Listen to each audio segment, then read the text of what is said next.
Hi there, I'm just here to do a real quick review of the HP Envy dv7 laptop with Windows 8. It's a new laptop from HP, although I say new, it's actually very much the same as the older HP Pavilion with Windows 7. They just kind of renamed it in Envy and then would put Windows 8 on there, and that's really the only difference you get. So I'm not going to do an in-depth review of this because you can just check out my dv6 review that's a little more in-depth, and really the only difference between the dv7 and the dv6 is the fact that dv7 has a 17.3-inch screen, whereas the dv6 has a 15.6-inch screen. So let's just look at the fit and finish of this dv7, and you'll see it's got the same midnight black brush metal finish as found on the dv6. It's aluminum, so it's a solid build, and the lid is also got aluminum back, so it's pretty well protected there. If I push in, you're not going to get too much ripple effect, and the screen doesn't bend too much, though it does bend just a little. The keyboard is a chiclet style keyboard. You do get a backlight option. I actually don't have that on this model, so I can't demonstrate it. And you get a touchpad with dedicated left and right mouse button keys here. And as you can see, this is actually the dv7z, so it has an AMD processor inside.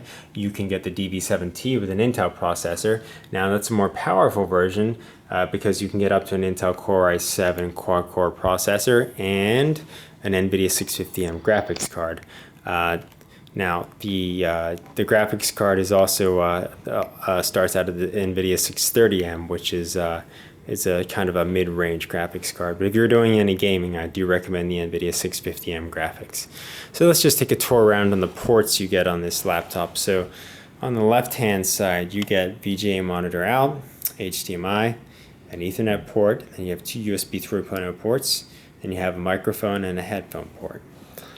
Rolling around to the right side, there's nothing here on the front. You get two USB 3.0 ports, and then the optical drive and a power jack. And then on the back side, you see that there's an HP logo that lights up, but there's no extra ports. One nice thing about the dv7 is it's easy to upgrade. I'm just going to kind of flip it over here and show you how you can get easy access to different components.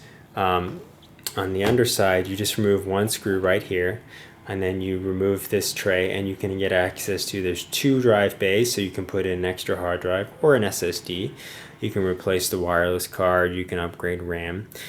So pretty much anything you need access to, except for the processor and GPU, you can replace and upgrade. And the battery is removable and replaceable here.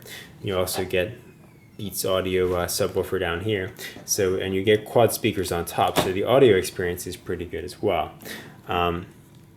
As far as pricing on the dv7, it starts out at around I believe $799, and then it goes up from there. If you get the quad edition, then it's going to start at around $999 or so. One thing I do recommend upgrading to is the 1920 by 1080 screen.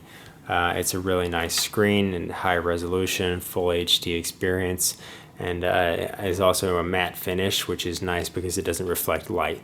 So I have a light on the ceiling here, and you'll see the glossy bezel does reflect it, but the matte screen itself, although you get a bit of a glow, it doesn't reflect it like a mirror would with the glossy screen. So definitely go for the full HD option screen if you can do that.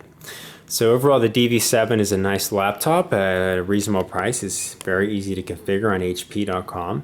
I do recommend it as one of the better mainstream 17-inch laptops that are out there, and you can really configure it to whatever your budget is. If you don't have much money, you can get a decent configuration for $699, $799, and if you have a lot of money, you can get a real powerful configuration for over $1,000. So I think HP has really got the market cornered here as far as having a mainstream laptop that's flexible and can fit many people's needs.